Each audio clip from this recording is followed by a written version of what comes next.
Welcome. In this video, I'll show you how to use Epidemic Sound for TikTok. Before we start, if you don't have an Epidemic Sound account yet, you can use the link in the description or pinned comments to get a 30-day free trial. You'll be able to test premium music, sound effects, and the main features without paying during the trial. So it's the best way to follow this tutorial with your own account.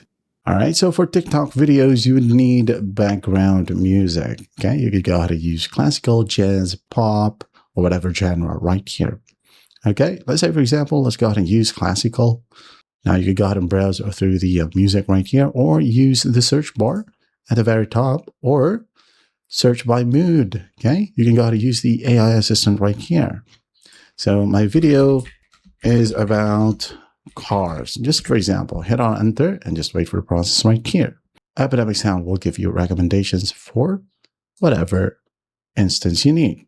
Okay, for example, Rush Hour, Into the Wild, The Underworld. If you're happy with it, click on download and download. Okay, save it wherever you want, save, and once done, go ahead over to sound effects, download whatever sound effects you like. And if you want some voiceovers, use these voices right here. For example, this one, select it, and then go ahead and add in your script. Okay, so for example, just this one, subscribe. Create voiceover, wait for the process to finish, and once that's done, go ahead and listen to it, and if you're happy with it, download it. And once everything is downloaded, once you have the background music, you have the sound effects, you have the voiceover, you can now then go ahead and open up your editing software, just like CapCut right here, drag and drop the files, and then add in your background music, cut it however you want, add in the sound effects, and the voiceover. All right.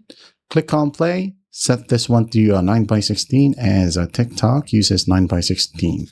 And that is how you use Epidemic Sound for TikTok. Upload it, and once done, you're good to go. I hope this video helps, and I'll see you in the next one.